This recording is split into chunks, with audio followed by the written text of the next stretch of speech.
হুসাইন একবার বিশ্বনবীরে প্রশ্ন করলেন, নানা মানিল আমজাদ ইলাল্লাহ, বলেন তো নানা আল্লাহর কাছে কে বেশি দামি, আপনি নাকি আমি? বিশ্বনবী বললেন, হুসাইন আনাল আমজাদ, আমি বেশি দামি। হুসাইন বলল, নানা জি আমি মানি না, আনা লা ওয়াফিক, আমি মানি না নানা। কেমন করে আপনি আমার চাইতে বেশি দামি হন? আপনার চাইতে আমি বেশি দামি। বিশ্বনবী বললেন, হুসাইন আমি হলাম নবীদের নবী, আখির নবী, বিশ্ব নবী, আর তুমি হলা আমার উম্মত, তোমার চাইতে আমি বেশি দামি। হুসাইন বলে, নানা জি আপনি ভুল বললেন, আপনার চাইতে আমি হুসাইন বেশি দামি। সুবহানাল্লাহ কইবেন না? বিশ্বনবী বললেন, কাইফা যালিক, কেমন করে এটা? হুসাইন বলল, নানা জি তাহলে বলেন তো আপনার আব্বার নাম কি? বিশ্বনবী বললেন, আমার আব্বার নাম হলো আব্দুল্লাহ। কি নাম? হুসাইন বলেন, আনা খালি আব্দুল্লাহ, লাইসা ক্বাবলাহু ওয়ালা বা'দাহু শাই। খালি আব্দুল্লাহ, সামনেও কোনো টাইটেল নাই, পিছনেও কোনো টাইটেল নাই। আমার আব্বার নাম আপনি জানেন নাকি? আমার আব্বা হলো শেরে খোদা, দুনিয়ার সব কাফির মুশরিকদের জন্য আল্লাহ আমার আব্বারে বাগ বানিয়ে পাঠিয়েছে। আমার আব্বা সাধারণ কোন মানুষ নয়, বিশ্ব নবীর মেয়ের জামাই। আল্লাহু আকবার। আপনার আব্বা আব্দুল্লাহ কি কোন নবীর মেয়ের জামাই নাকি? বলেন। আমার আব্বার নাম হলো আলী কাররামাল্লাহু ওয়াজহা। বিষ্ণু বললেন, তাই তো, আসলে তো তোমার আব্বা বেশি দামি। আবার হুসাইন প্রশ্ন করলেন, নানা বলেন তো আপনার আম্মার নাম কি? কি নাম বিশ্বনবীর মায়ের? তোরা দেখে যা আমিনা মায়ের কোলে, মধু পূর্ণিমারি সেথা চাঁদ দোলে, যেন উষার কোলে রাঙার বিদোলে। তোরা দেখে যা আমিনা মায়ের কোলে, কুল মখলুকে আজি ধ্বনি ওঠে কে এলোই, কালিমা শাহাদাতের বাণী ঠোঁটে কে এলোই, পড়ে দুরুদ ফেরেশতা বেহেশতের দুয়ার খোলে। তোরা দেখে যা আমিনা মায়ের কোলে। আল্লাহু আকবার।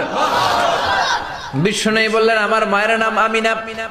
হুসাইন বলল, নানা জি আপনার মায়ের নাম যদি আমিনা হয়, জেনে রাখেন আমার মায়ের নাম হলো ফাতিমা, সাইয়্যিদাতুন নিসাই আহলিল জান্নাহ। জান্নাতে সর্বপ্রথম যেই মহিলাটা ঢুকবেন, ওই মহিলাটা হলো আমার আম্মা জান ফাতিমা।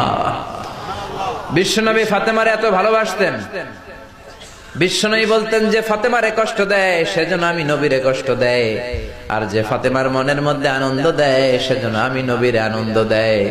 বিশ্বনবী কোন সফরে গেলে সবার শেষে ফাতেমার সাথে দেখা করে বের হতেন, আবার সফর শেষ করে বাড়িতে আসার সময় সবার প্রথম ফাতেমার সাথে দেখা করতেন। ও নানা বলেন তো তাহলে কে দামি, আপনার আম্মা আমেনা নাকি আমার মা ফাতিমা? বিশ্বনবী আর কোনো কথা বলে না।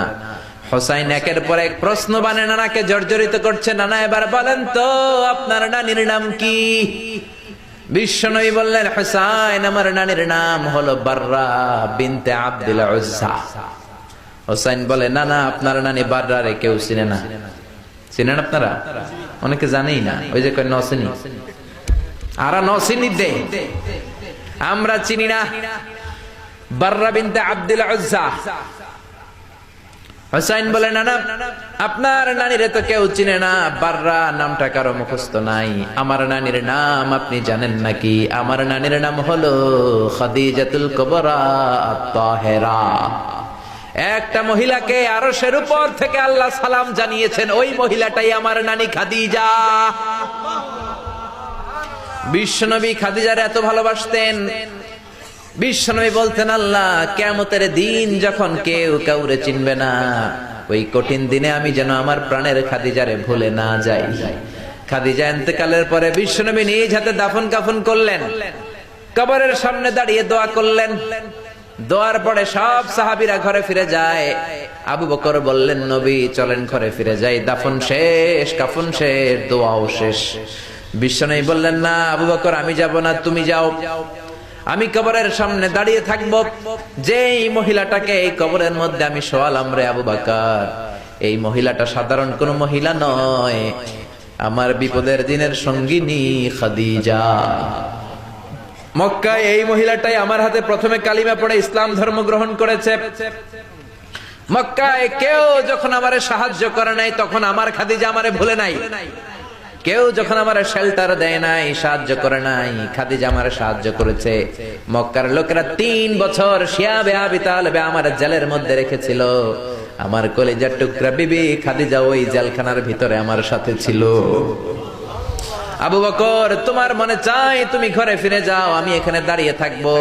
আমি দাঁড়িয়ে দাঁড়িয়ে খাদিজার কবরের 3টা প্রশ্নের জবাব আমি বিশ্বনবী নিজে দিয়ে তারপরে ঘরে ফিরে যাব রে আবু বকর। সাইয়েদনা জিবরাইল এসে বললেন, ইয়া রাসূলুল্লাহ, ইয়া হাবিবাল্লাহ, দাঁড়িয়ে থাকার দরকার নাই, আপনি ঘরে ফিরে যান। আল্লাহ বলেছে খাদিজার কবরের 3টা প্রশ্নের জবাব আরশের উপর থেকে আল্লাহ নিজেই দিয়ে দিবে।